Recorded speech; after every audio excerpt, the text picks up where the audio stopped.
우리나라와 필리핀의 자유무역협정 제5차 공식 협상이 개최됐습니다. 우리 정부는 연내 타결을 목표로 협상에 속도를 내겠다는 의지를 드러냈는데요. 하지만 국내 농업이 또다시 협상 속도전의 희생양이 되는 것 아니냐는 우려의 목소리도 나오고 있습니다. 이유리 기자가 보도합니다. 우리나라와 필리핀의 자유무역협정 제5차 공식 협상이 29일부터 31일까지 사흘간의 일정으로 필리핀 마닐라에서 열리고 있습니다. 정부는 연내 완전 타결을 목표로 협상에 속도를 낸다는 계획입니다. 양국은 지난해 6월 협상 개시 선언 이후 4차례 공식 협상을 진행했습니다.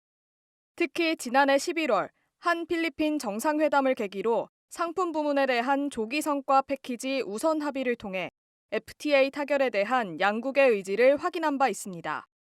필리핀은 이때 브레이크와 변속기 등 한국산 자동차 부품과 의약품, 일부 석유화학 제품 개방을 확정했고, 우리나라 역시 필리핀산 바나나와 의류, 에어백 등의 문호를 열기로 했습니다. 지금까지 FTA 협상이 지지부진했던 이유는 농산물, 특히 필리핀산 바나나의 수입 관세에서 양국이 이견을 보이고 있었기 때문입니다. 이에 조기 성과 패키지 합의가 FTA 타결에 추진력을 더할 것이란 분석입니다. 우리나라는 현재 필리핀산 바나나 등의 30%에 달하는 수입 관세를 적용하고 있는데 필리핀은 이러한 관세가 완전히 철폐되길 바랬기 때문입니다. 하지만 필리핀산 바나나에 대한 관세가 인하 또는 철폐되는 경우 그 피해가 과일에 그치지 않을 것이란 우려가 나오고 있습니다.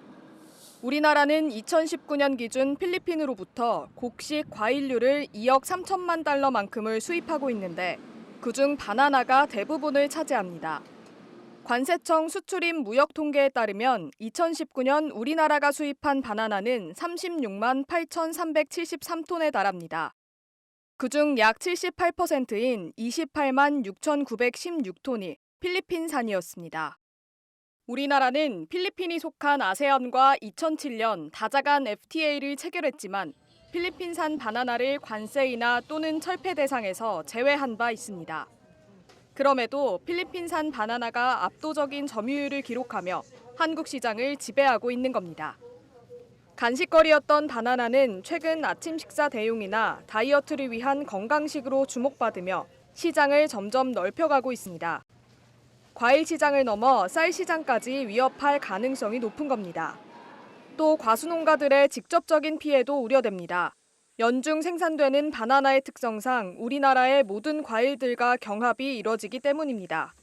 특정 생산 시기가 있는 게 아니라 일대의 기후지다 보니까 연중 들어오는 편이에요. 그러다 보니 국내 과일들하고 경합이 있죠. 바나나가 지금보다 더 가격이 싸질 경우 기존의 이제 다른 과일들의 수요를 잠식할 수 있지 않냐, 그런 부분을 좀 걱정을 하고 있습니다.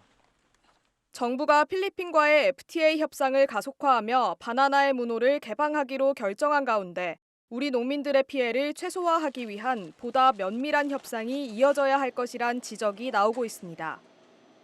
MBS 뉴스 이유리입니다.